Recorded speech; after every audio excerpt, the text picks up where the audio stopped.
അസ്സലാമു അലൈക്കും. എല്ലാവർക്കും സുഖം തന്നെയല്ലേ? അൽഹംദുലില്ലാ. നിങ്ങളൊക്കെ പ്രാർത്ഥന കൊണ്ട്, എൻ്റെ മുത്തുമണികളുടെ പ്രാർത്ഥന കൊണ്ട് ഞാനിങ്ങനെ പോവുകയാണ്. പിന്നെ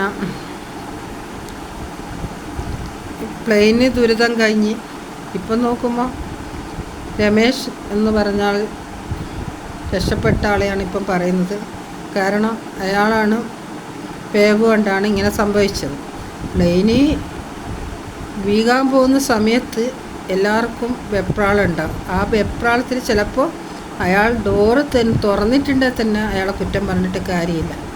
കാരണം ഒരു പ്ലെയിന് മറിയാൻ പോകുമ്പോൾ, ഇപ്പം ബസ്സിൽ നിന്ന് നമ്മൾ മറിയാൻ പോകുന്ന സമയത്ത് നമ്മൾ എങ്ങനെ ചാടി രക്ഷപ്പെടാനല്ലോ നോക്കുക, അല്ലാതെ അതിൻ്റെ ഉള്ളിൽ നിന്ന് മരിക്കാൻ നോക്കുക.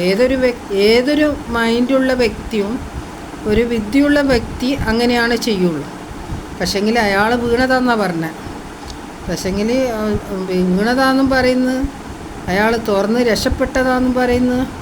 എന്തെന്നാ വിഷയം? തുറന്ന് രക്ഷപ്പെടാൻ നോക്കിയിട്ടുണ്ടെങ്കിൽ അയാൾ പ്ലെയിൻ മറിയുന്ന ഉണ്ടായിരിക്കില്ലേ? ഇനി അയാളെ പറഞ്ഞിട്ടെന്താ? അയാൾ തന്നെ അയാളെ കാര്യം ആലോചിച്ചൊക്കെയാ. അയാൾ പിന്നെ എത്ര വിഷമങ്ങൾ അനുഭവിച്ചിട്ടുണ്ടാവും. കാരണം ഇപ്പോൾ അയാളെ മൈൻഡ് മാറിയിട്ടുണ്ടാവുക. ഇതെല്ലാം അയാൾ കണ്ടില്ലേ?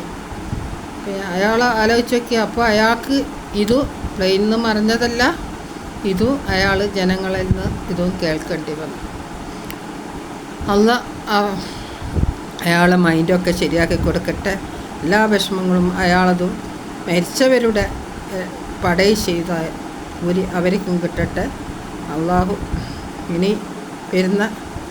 ഇനി ആർക്കും ഈ അനുഭവം നമ്മളെ ലോകത്തൊരിക്കലും എവിടെയും ഉണ്ടാകാൻ അള്ളാഹു എത്തിക്കട്ടെ. ആമീ ആമീ റഹ്മത്തുള്ളാ ബർക്കത്തുള്ളാ. നിങ്ങളെല്ലാവരും എൻ്റെ വീഡിയോ കാണണം, സബ്സ്ക്രൈബ് ചെയ്യണം, ലൈക്ക് ചെയ്യണം.